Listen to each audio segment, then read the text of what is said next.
Tea time, yeah, making a difference, one cup at a time. Tea time, yeah. So be sure to grab your tea, grab a seat, and tune in to Miss Liz. Tea time, making a difference, one cup at a time. Tea time, yeah. Tea time, time.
Well, welcome back, everybody. We are here for the last show already. We did this morning, we did this afternoon. Now we are in the evening, and I have a returning guest from last season.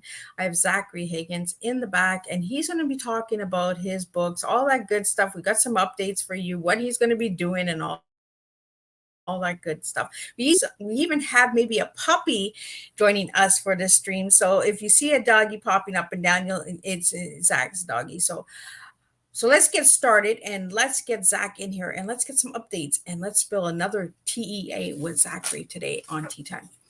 So the disclaimer for Miss Liz's live tea time shows. Miss Liz myself is going live using StreamYard. Before leaving a comment, please grant StreamYard permission to see your name at StreamYard.com. Please be advised that the content brought forward for any Tea Time show hosted by myself, Miss Liz, is always brought forward in good faith. However, may bring forward dialogues and opinions that are not representative of my platform. The facts and information are perceived to be accurate at the given time of airing. All Tea Time guests and audience participants are responsible for using their good judgment in taking any action that may relate to the discussion. The content brought forward may include discussions for some where they may be emotionally at risk. It is significant to know that this show is engaging in discussion forums only to offer and inspire awareness and connection and is not providing therapeutical advice. If you have any questions about the disclaimer or the panelist discussion, you may freely contact me, Miss Liz, through my email at bookingmissliz@gmail.com. Moving forward, should you choose to voluntarily participate in tonight's show in any aspect, I myself, Miss Liz, welcomes you. And should you decide that the show is not made for you at this time, I will respect those wishes and see you at a later show at a later date and time. And again, all Tea Time shows this year in 2023 are done on a Thursday, unless it's a rescheduled Tea Time, then it's Monday or Tuesday. So I'm going to get Zachary in here and he's going to spill a new TEA with you because he knows the drill. He's been on the show before, so he knows how to spill tea. So Zachary Hagen is a Mississippi-based fantasy author and editor. He lives there with his wife, Claudia, and their dog, Flynn. When he isn't busy writing his next book or working with an editing client, you can often find him working around his neighborhood or hiking. From a young age, he was enthralled with the world of story. From the stories his parents read to him from his blue bedtime storybooks. If you know, you know. To the first two series that he read, the Chronicles of Narnia and a series of unfortunate events. Zachary's taste contributes to develop throughout his years of reading. The influences for his first series, the Eternal Chronicles, including Christopher Palion, I hope I'm saying it right, J.R.R. Tolkien, and C.S. Lewis, and others. I'll get him to say the names because I'm sure I'm not saying them right. So let me get Zachary in here and he can share those names. And again, I'm so sorry for saying them wrong. Well, welcome, Zachary. Could you share those names? My tongue is just not Sure. working right. Oh no, it's fine. It's Christopher Paolini, who is the author of the Inheritance Cycle, and J.R.R. Tolkien was the author of The Lord of the Rings. Oh, that's where it was. I was like, I know these names from somewhere. Where do I know them from? I was Yeah, but no one. Well, shouldn't say no one, but you don't often see them in print, and they can be tricky to read out loud, for sure. right. My tongue is just doing this tongue twister thing. I had a candy earlier and I think I'm having a reaction to it. I'm not sure what's going on, but my tongue is just Oh, twisted today. So it's tongue twisting day, I think. So, Zachary, it is an honor to have you back. And like we were saying before the show started, I had to watch the time because we were talking and getting carried away. And I was like, oh, shoot, right. we got to go live. So, Zachary, what has happened since you've been on Tea Time last? Yeah, so since last year, I got through another year of teaching, which was great. I'm starting another school year now. I am just about done. I am one semester away from finishing my master's degree in education, which is fantastic. And I am putting the finishing touches on my fourth book, Eternity's Edge, and that will be coming out this December. Ooh, I was wondering what the last book would be called. I like it, Edge. Actually, the last book will be Eternity's End, but that one will be coming Oh, out next year. next year. So I'll have to Yes, have you back again. absolutely. I'm excited for that one. I get to give Elior and his friends a happy ending, um, which they have more than earned at this point. So give us a little reminder of the books since we might have some new listeners tonight that didn't hear you last season on Tea Time. So give them a little bit on each of the books. Sure. So Eternity's Well is the start of the series, and I mean, it's the beginning. If um, the three main characters, Elior, Opal, and Nyx, all have a tragic loss that they're dealing with at the beginning of the book. Siblings, parents, best friends gone. And suddenly they have to find this magical well, which they believe has all the answers to their problems or has some way of finding solutions. In the second book, it picks up right where the first leaves off, and they found the well, but they're going in search of those answers. They're looking for the answers that came from their first journey. And in the third book, um, I had to remind myself what that was because I was about to give you a synopsis of the fourth book rather than the third. 'Cause Sometimes, right, we forget and we're like, oops, nope, back it up a bit. right. So the third book is all about Eternity's Refuge is it's a lot more political. Tariq, the villain of the series, has taken over the world, and they're kind of fighting back in a sense, but still trying to pursue other goals as well. And the fourth book, the one that's coming out in December, Eternity's Edge, it's the setup for the end, and that's about as much as I think I can really say about it right now before the pre-order goes live. But if people want more of a synopsis, as soon as the pre-order goes live, should be around August 23rd is when that will Ooh. officially be on Amazon Marketplace. They'll be able to see the full synopsis and what the publisher wants everyone to know about the book. So until August 23rd, you have to sit on the edge of your seat and wait and see what comes. Yes, unfortunately, I have to follow the rules. So are you excited about number 4?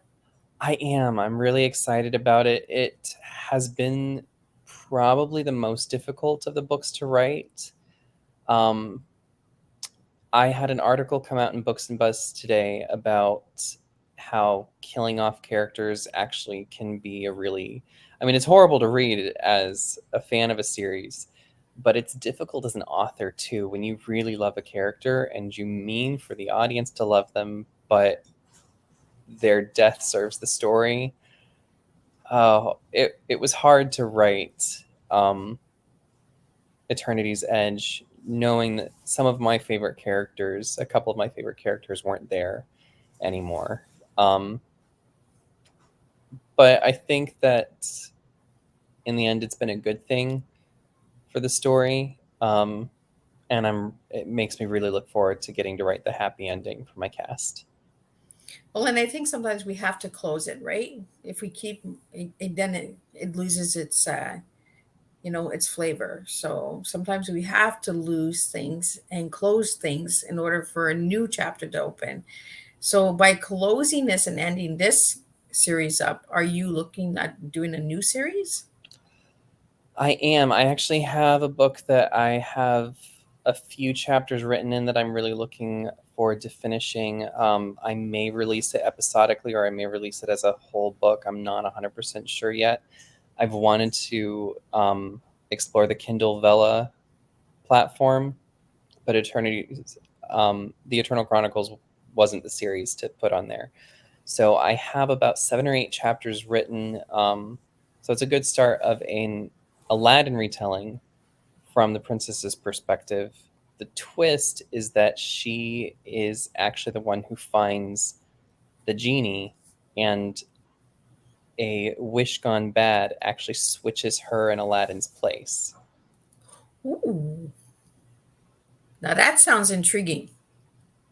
Yeah, so I mean, it's super flipped because she's a thief. She's this really kind of fun heroine, and he is actually the prince.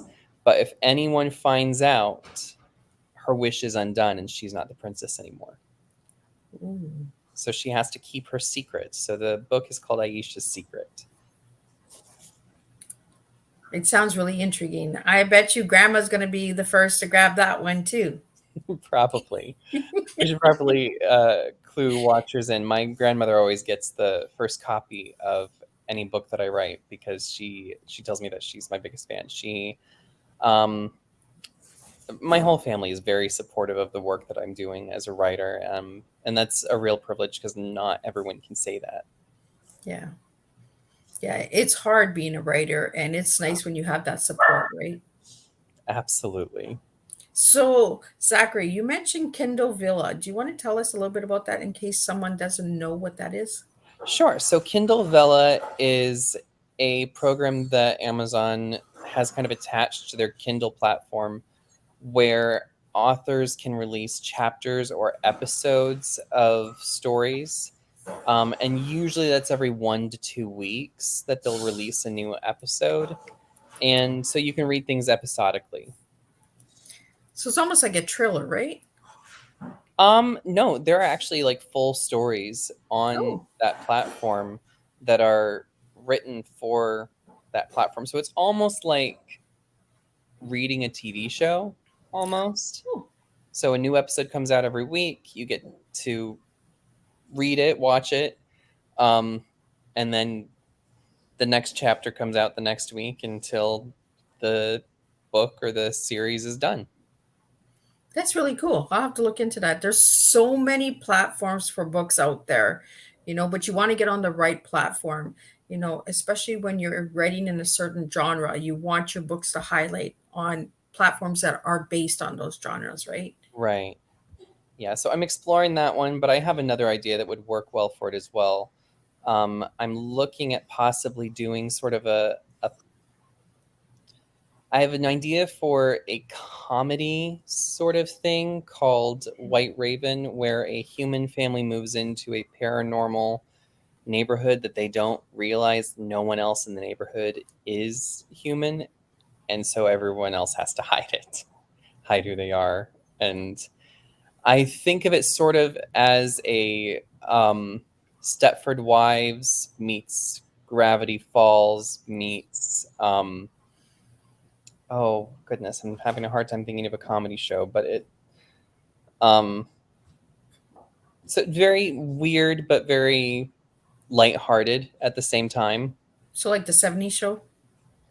Yeah, like the '70s show. So Gravity I Falls was is like trying to think of something funny. I was like, yeah, what show? that would be good, or not quite like Friends, but maybe sort of in those lines. Ensembles.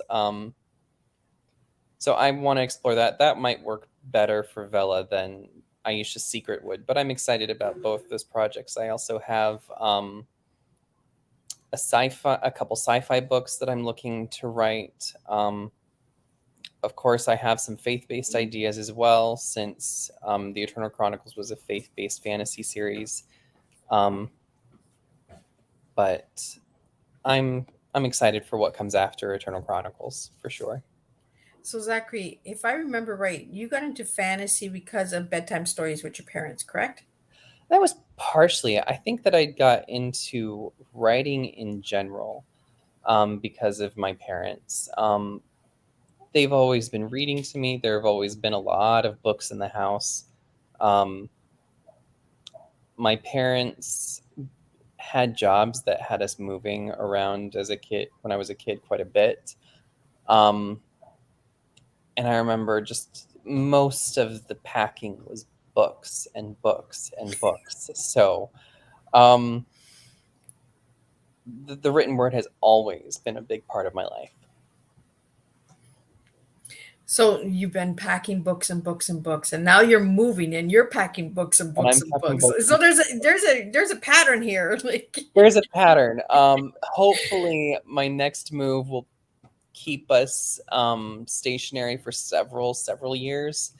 But you never know, especially in the world of education, unless you are working in certain aspects of that. Oftentimes, that requires some shifting, particularly for the school system that I work for, because I don't work for the public school system. I work for a private school system, and because it's so tight knit, occasionally the students need to change a parent. Now I'm getting, you got the tongue twister going yes. on now. Occasionally the students need to change. Occasionally the teachers need to change. I think that we only have about 22 staff members at our school, so so occasionally changes are just necessary to keep life going. My superintendent put it one way, like, just occasionally your clock strikes midnight and it's time to go, because you can outgrow a certain situation, and I think it's harder to do that in a larger school than it is in a smaller environment, just because in a larger school there's so many different people and there's so many different students that you can interact with. But like we are a very small private school. I think we have 70 to 80 students this year. Ooh, Yeah, so we're that very, is a small school. it's very small, which is great. Our teacher to student ratio is fantastic. I'm very proud of the work that we're doing here.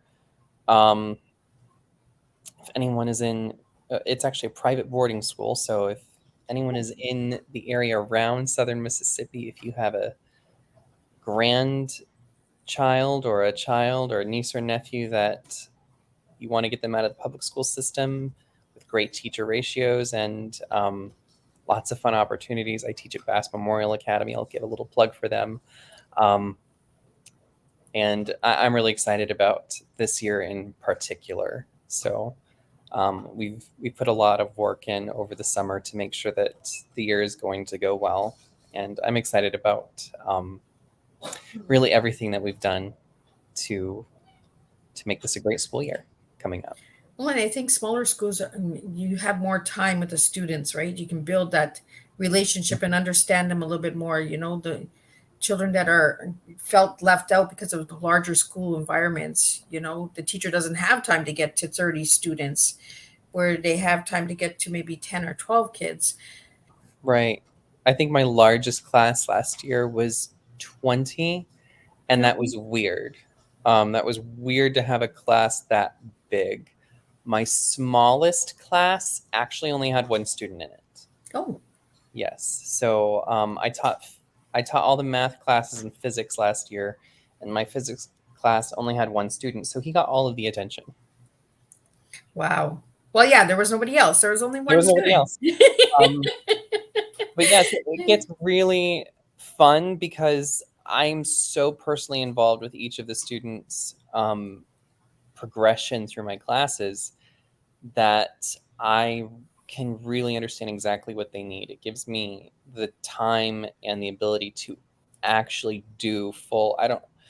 I know that education is part of your platform, but in case someone doesn't know, differentiated instruction means being able to kind of split that attention in ways that actually target students.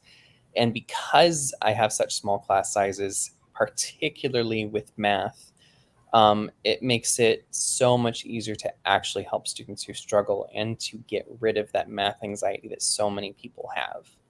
That's what I got. I loved maths when I was younger. Now I'm like, oh, what is this thing doing to me? Right. So my goal is, especially for my students that come in really, really hating math, because I have one of my classes is a remediation class for students that didn't pass 8th grade math. And so we do a lot of work to actually help them be ready for high school math. And sometimes that does mean teaching them what addition is. I had students last year who didn't understand how to take two numbers and combine them. Oh, So yeah, it was pretty bad. what grade is this? That was 9th grade. Oh, Yeah. wow. So sometimes it's a lot of work. But because that class, my remediation class had 7 students and I had 80 minutes a day with them. So students who really needed help got help, and I think that's what I really enjoy about teaching in private schools is that I have never had more than 25 students in a given class. And if I have 25 students, it's because that's a class that can handle that many, and they're all meeting the challenges for that section. They're ready for the class. So smaller class sizes are usually the classes that need the extra attention, and that makes it a lot easier.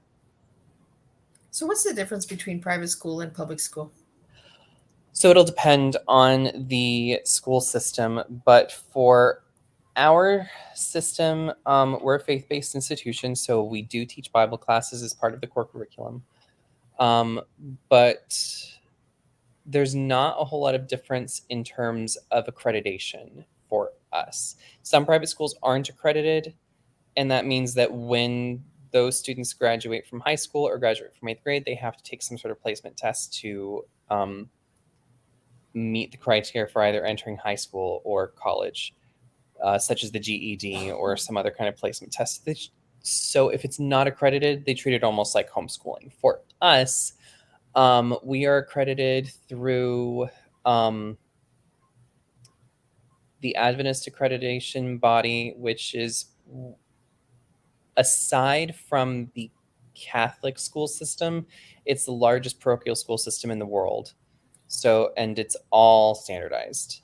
So all of the schools in the entire North American division, so that's everywhere from the southern point of Texas all the way to the northernmost point of Canada, we're all on the same page in terms of standards, textbooks, everything like that. Some schools may have different textbooks just because they update things on a slightly different cycle. But we're fairly involved in keeping things the same, just like the federal education level does try to standardize things. So we have a set of standards that's very similar to Common Core, but it's sort of rewritten so that it's more tailored to what students actually need and for our smaller class sizes, because generally, I think our largest schools have maybe 800 to 1,000 in them, but that's going to be pre-K through 12. Cool. And our school is only 9 through 12, so we have a much smaller population there. We're also in a more rural area, and a lot of our students are actually boarding because of that. So we have dorms, and trying to. I think that you just get a more personalized experience in private versus public school, because with public school, everything is so standardized without any sort of flexibility. The teachers have to be teaching, or teachers teaching the same grade level or the same subject. They're supposed to follow the exact same lesson plan all the way through, where you could go into any history teacher with the same grade levels classroom and they should be on the same page of the book, which is almost impossible to do. And so it takes away the joy and the creativity out of teaching. For us, so we are moving towards a fully standards-based model, and we'll be there by 2025. But with that, we have to teach the same standards, but we can do that in a lot of different ways, in a lot of creative ways, which I love. I love doing that. Obviously, I'm a very creative person. And I'm excited about the process of transition. I'm actually speaking on an aspect of standards-based learning in a national convention for our school system next week. Oh, well, congratulations on that. Yeah, I'm And super I really excited. love that you got such a small school, because I come from a small northern town. Like where I live now, it's a city. It's in the middle of Montreal and Ottawa, Mhm. in Cornwall. But I come from a northern town, and our school, I think from grade kindergarten to grade 8, there was maybe max 300 students. So it was like maybe 20 kids per classroom, and some of the classes were divided, so you had like grade 4 and 5 together, or 6 and 7 together, depending on how many students you had, right? So I like the smaller environment, but I've never had private schooling, so I'm always curious on how they teach. Like, is it the same criteria as the public school? And you're telling me it's not. You follow a different Um, well, it's similar. We're not teaching totally different things. Um, I would say that oftentimes we can go more in depth than the public school can. And because we're not part of the governmental system, we're totally apolitical, or at least that's the goal. yeah. The goal is to keep politics of any kind out of the classroom. And one thing that I'm really proud of is the fact that students are being sent to us because their parents have certain values that they want upheld in their students' education. And they're getting to vote with their dollars to make sure that that happens. It's not political values, because we have people from both sides of the aisle here, but they feel very strongly about paying the extra money to get a faith-based education with Christian values. And while that may not be for everyone, I'm glad that it's an option for people that want it. I think it's a nice option for people that want it, you know. Mm-hmm. uh, we should all have that right to have education in different ways and that feel comfortable to us and our families, right? Absolutely. And I I think, believe on. sorry, No, go go ahead. ahead, Zach. Sure. So, and I think it's just great that we have so many different ways of becoming educated, and as long as it's accredited, which we are fully accredited, both state and through other accreditation bodies. But I mean, having different educations, even if it's just slightly different, gives you a little bit more diversity of thought in the professional arena later, which I think is great. People should think slightly differently, because you get more creativity and you get more innovation when there's slight conflict between the ways that people think. Yeah. It really drives that push for innovation. So, do you use any of your books for lessons in your classes? So I have in the past. Right now, because I'm teaching math, it doesn't really fit. But I have used my books previously. 2 years ago, I was teaching English, because I'm certified in basically everything except biology and history. Um, but I did use Eternity's Well in my freshman English class 2 years ago. And did the students enjoy that? It taught me a lot about my target audience. I'll say that. Oh, Um, a few of them really enjoyed it, but I think that I also realized that I was writing more for maybe slightly older teenagers or even college students. So I let the characters kind of age up a little bit in the series because of that. Like, I don't think it's a major spoiler, but in the fourth book, the main character gets married because I felt like that was relevant more to the people that would actually enjoy the book. My freshman English class, they got into it finally, but also, and it's a criticism I've heard a few times, and I get it. But the first 5 or 6 chapters of Eternity's Well can be confusing, just because I have a 5-book arc starting there, and I have to introduce the main cast, and there's no other way to do that than to jump back and forth between their points of view in order for them all to be involved in some way. Because otherwise, you're getting introduced to characters and you know nothing about them, and there's a bunch of exposition because they have to tell the main character who they are. So I did it the best way that I could. I don't know that I will ever have such a large cast again unless I can figure out a way to already have them know each other at the beginning of a book.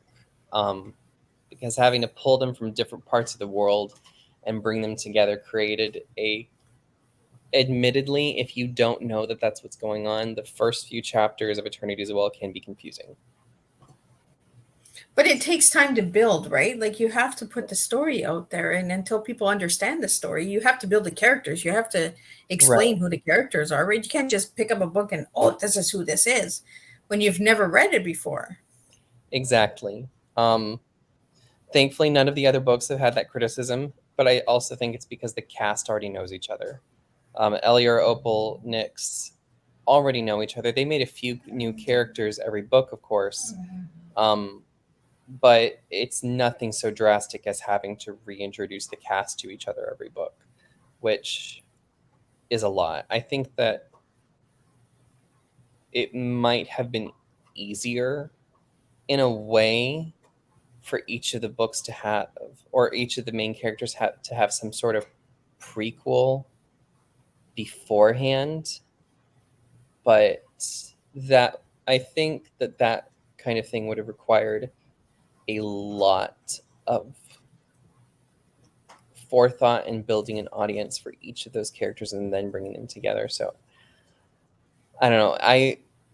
That might be something to think about if I ever have the opportunity to make it into either a television series or a film. I think that trailers for each of the characters would be probably important so that I didn't have to spend so much time on exposition at the beginning of that film or series.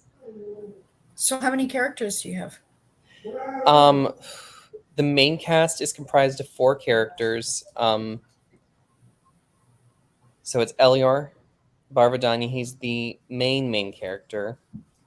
Opal Stronghand, Nyx Cascada, and joining in the second book is Nereza Khan. Ooh. Where'd you get that name? I like that name. I think I was looking at the name generator in Scrivener because I had to name this character and I needed it to sound a little bit more ethnic, because she was from a different part of the country than Elior was.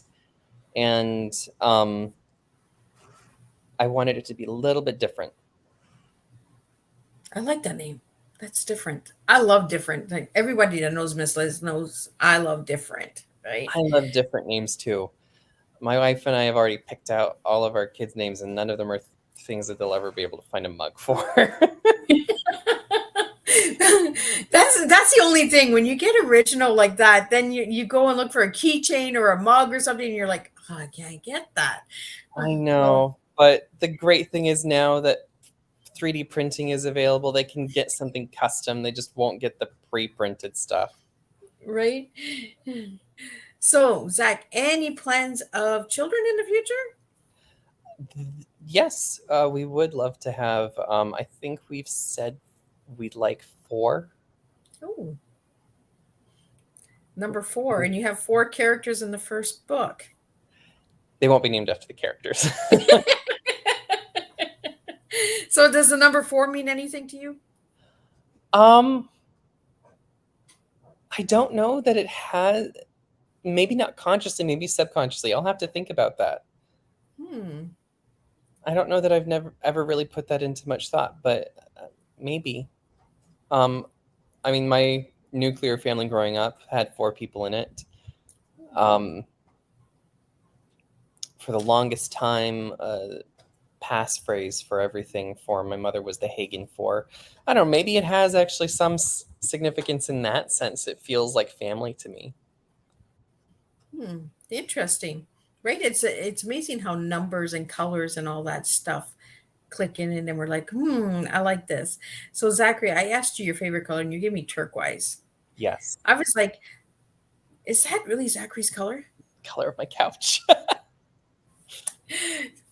And color of my scarf. So I did get good. I was doing good. Awesome. Oh, I So love the why turquoise? It is a combination of both blue and green, and both of those are just so calm, so peaceful. Calmness. And turquoise is actually the color of the ocean in the Caribbean, and my family is from Cuba, and I love the water. My ideal vacation always involves water in some way.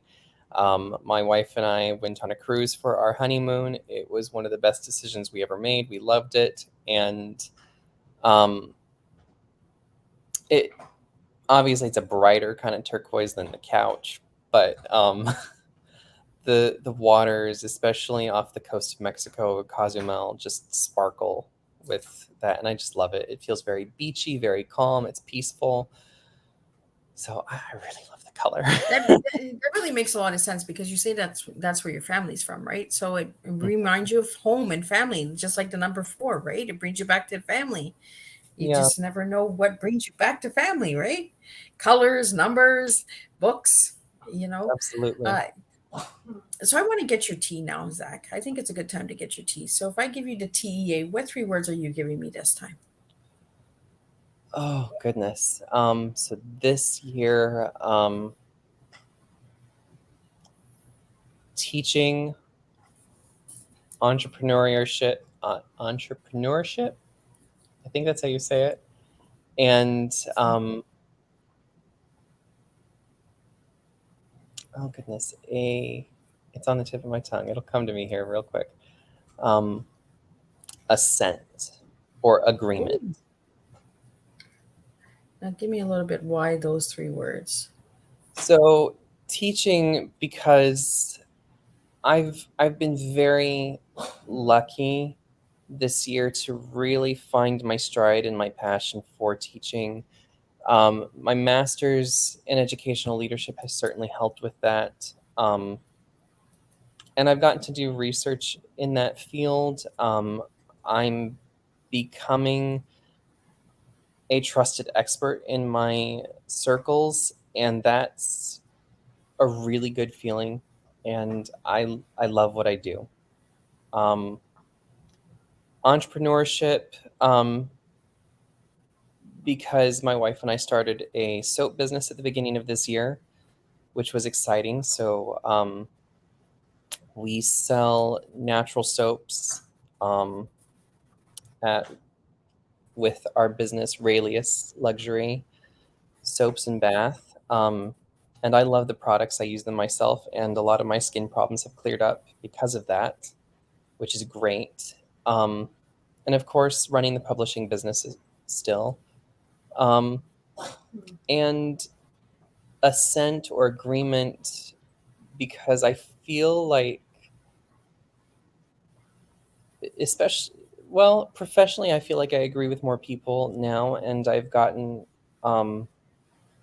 hit a good stride with coworkers, but also I feel like the first 3 or so years of marriage, you're really starting to just really get to know your partner. And my wife and I are about to enter our 4th year of marriage here in a couple months. And I just really feel like we're on the same page all the time. We hardly ever fight. And I feel very lucky to have found my person. And we are, we push each other, don't get me wrong, but But that's a good thing, right? We need that push in a relationship. yes, but we're always on the same page. We're always, even if we have a minor disagreement, our hearts are always in the same place and we're going in the same direction. And if we veer off course, the other one pulls the other back on, and we're back on board together again. So I feel very lucky, both professionally and personally, to have those things meshing very well. But I'm glad that you brought that up, because for the listeners out there, relationship is a job, it's a work.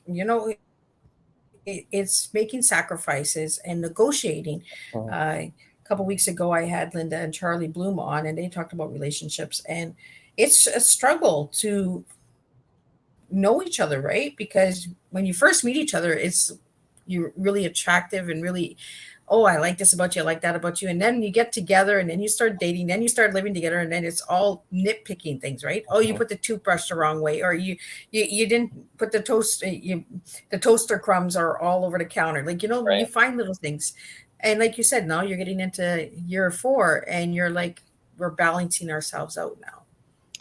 Yeah, I mean, we have a very unique situation because we've known each other since we were 15, I believe. So we've known each other.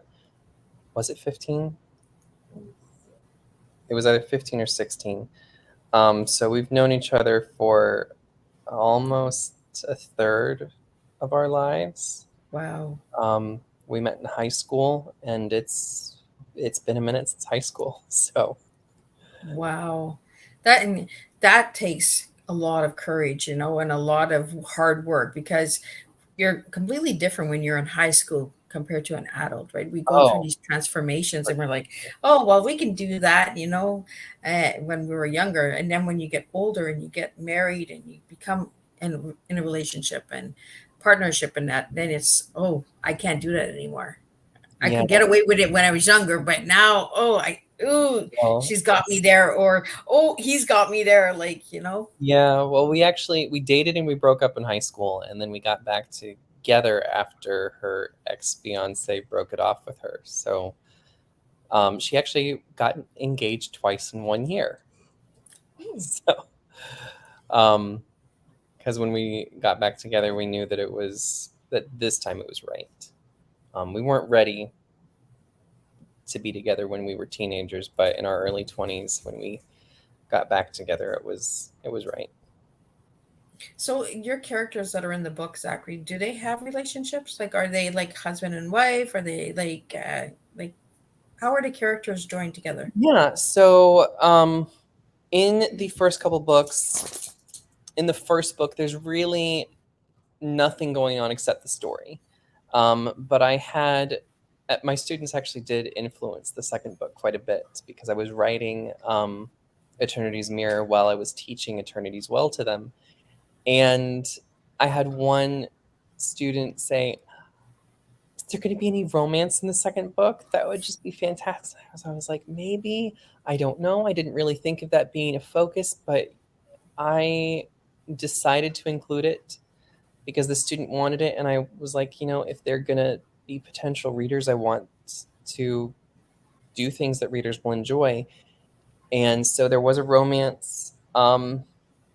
There was a main romance, I should say, in the second book. And for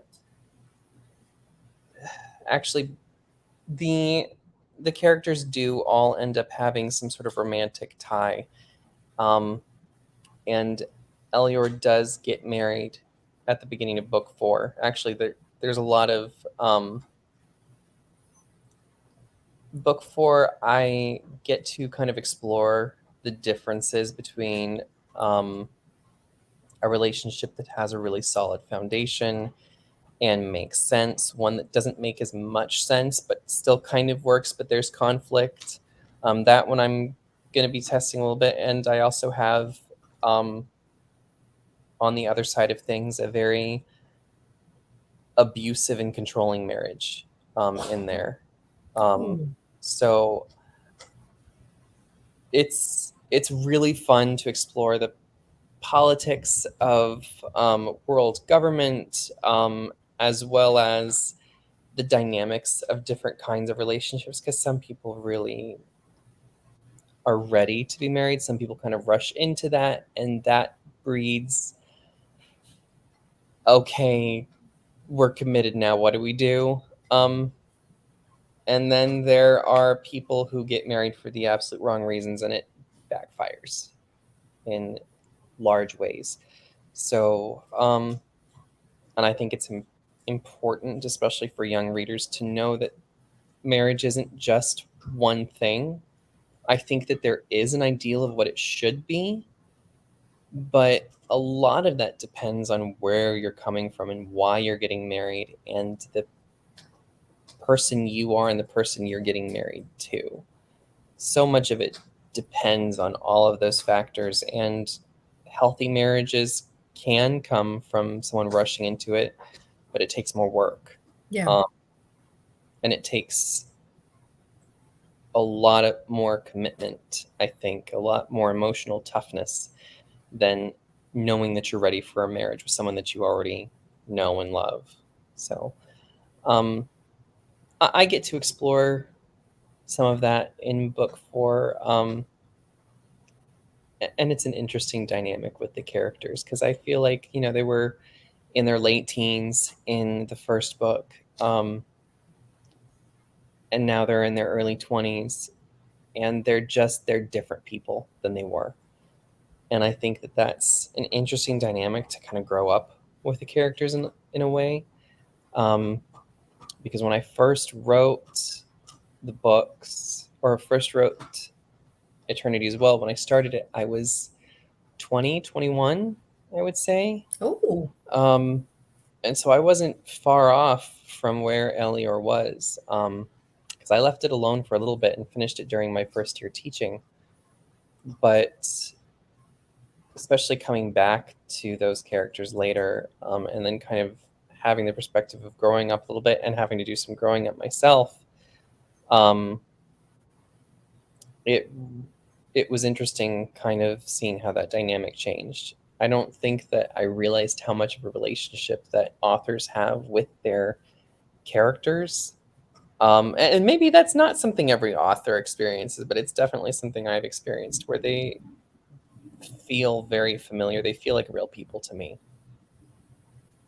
Well, you have to have some form of relationship, right, with your characters, because you want the readers to know that you're the one that created them. So you have to have some form of relationship with them, right? Right. I heard one author describe it once, and I wish I could remember who it was, or I would give them credit for the quote of the idea. But he said something about how each character is like a piece of the author's soul that they break off. And I thought that that was just so poetic. And it's something that an author, of course, would write, because it's a lovely poetic device to use, and it feels very true. I see so much of different parts of myself in the characters. It's almost like putting a magnifying glass on my personality. Oh. With especially with Elior, Nyx, and Opal. A little bit less with Nereza, because I designed her probably more in reference to my wife, probably. So see, there is some relationship. So you've used a little bit of you. So maybe it's a part of you that wants to come out, Zachary, and you're putting it into these stories, and then you're like, oh, I'm gonna slide my wife in there too. You know, you Probably. just never know the storyline or why people write books, right? And why fantasy of all genres? It was my favorite thing to read growing up. The Chronicles of Narnia, The Inheritance Cycle, and a few other books just really resonated with me.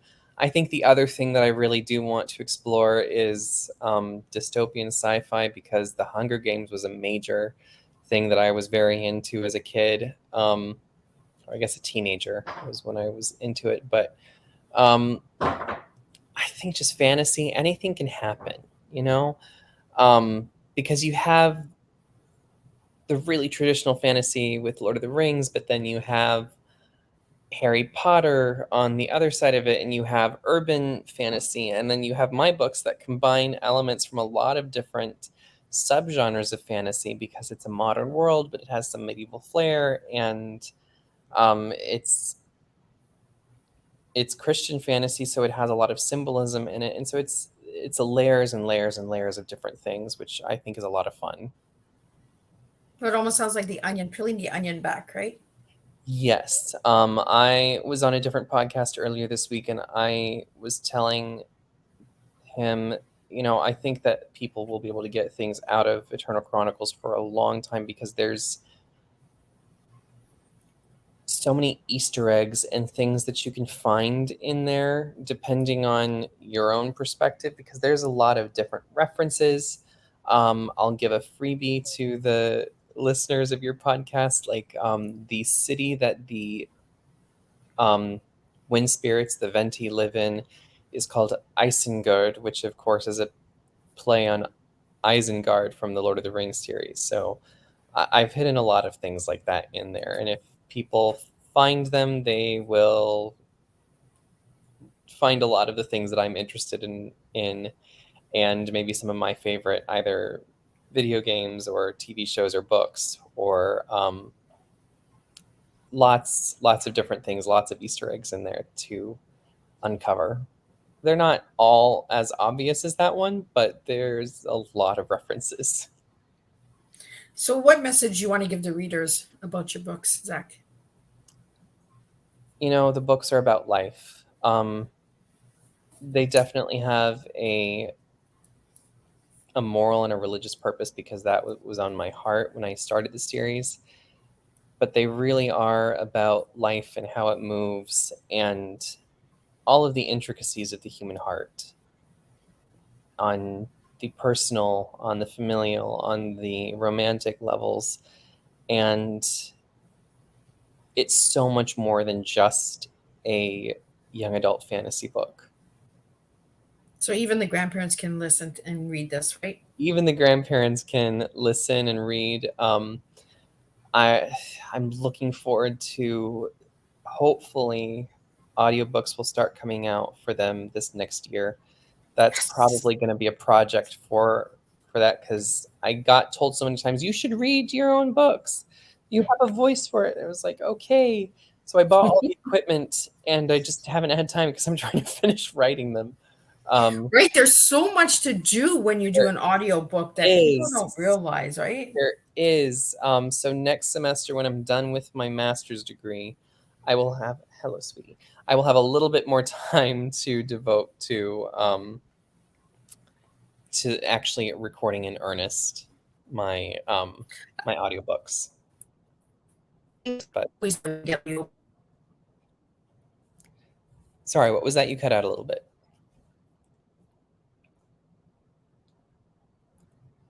No, sweetie, sit down. Sit. And we're starting to have some worms that are glitching and pulling me in. We do have a little bit of thunder in the background. We do have a tornado warning in my area, so we might just pop off or pop on. But so far, we're safe and everybody's doing good. So I'm glad. I'm so glad you're safe. Well, and I'm so glad to have you back as a guest, because I'm always intrigued by my guests coming back and doing updates in person.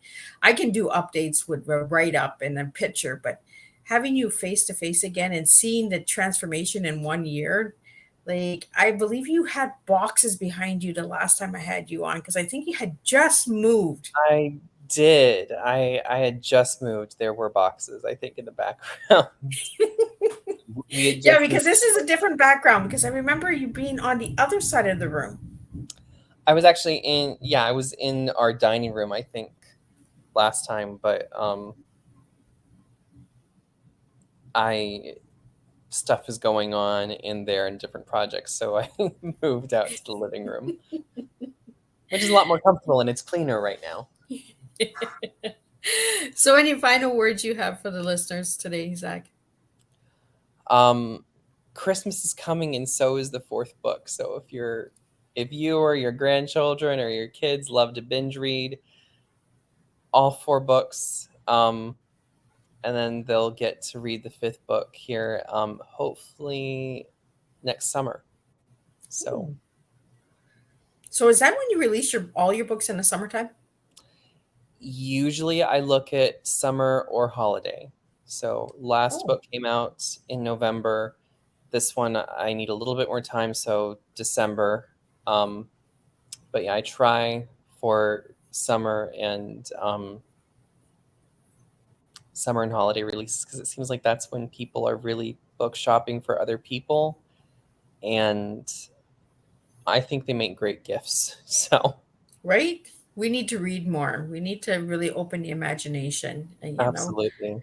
So go out and grab Zach's book. So the book 4 is coming out August 23rd, correct? August 23rd is when the pre-order will go live. Okay. It will probably officially release on December 20th, but that's tentative until the publisher officially makes a decision, because I would love to make that decision myself, but because I own the publishing house, but um I have other people that are involved in making those decisions as well. So So pre-orders August 23rd. August Book. 23rd, the official release date will be made public, and the synopsis will be there, the cover will be there. Should be the 23rd. Awesome. That's what we've been saying.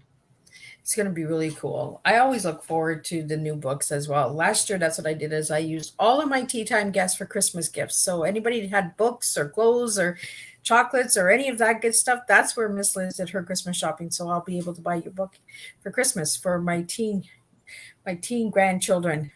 Yeah, I am that old.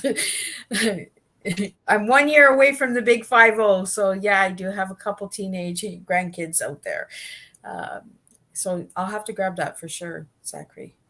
Sounds And good. it was a pleasure having you back again. And like I said, when you get book 5 out, you're more than welcome to come back again for another shot and give us a little bit more information. And maybe you'll be in a different location again. You I just never might know, be. right? I might be, actually. If we're looking at that, I might be in the middle of moving. So But moving and releasing a book is awesome, right? Because it takes the stress off of moving. You just have the extra thankfully, stress of book. yes. Thankfully, by the time we move, the final book will be done, and it'll just be that marketing segment. Because But there's so much to do with books. there is. There is. Well, again, thank you so much, Zachary, for joining me. And I want to give a special shout out to Mickey Mickelson from Creative Edge for having all of his incredible clients join me and have some tea and get that TEA out there, because we're all teaching educational awareness in our own different ways. I will see everybody same time, same place, with 3 different stories, maybe 3 different countries. We just don't know where Miss Liz is going. Next Thursday, 10 a.m., 3 p.m., 7 p.m. If you'd like to know more about Miss Liz, you can check out my website at www.misslizsteatime.com. Check out the shop. There's also a special edition with a collaboration with Marie Harris for Miss Liz's hoodies and t-shirts and pencil cases and all that good stuff. So we do have the pencil cases. If we could get them into the schools, that'd be awesome. Not that one, because that one we're not doing. But there's a pencil case. So, and we all can make a difference, and it's a good conversation. If you have that in your classroom, you can say, well, who's Miss Liz? Well, Miss Liz is the lady that serves tea. So, all that good stuff. So until next week, I will wish you all a fantastic weekend. Make sure to stay safe and make time for family. And you just never know. Grab a book. And if you need to know more about Zachary, you can reach Zachary at Zachary. I'll let you give the website. Yes, at ZacharyHagenWrites.com, and all of my social links are there as well. Well, thank you so much. So until then, everybody, grab your teas, serve your teas, be who you are, be unique, be different. And let's just keep spilling the TEA out there to everyone across the world. And if you'd like to be on Tea Time, you can check out Miss Liz or give me an email at bookingmissliz@gmail.com. Until then, I'll see you next Thursday, same time, same place.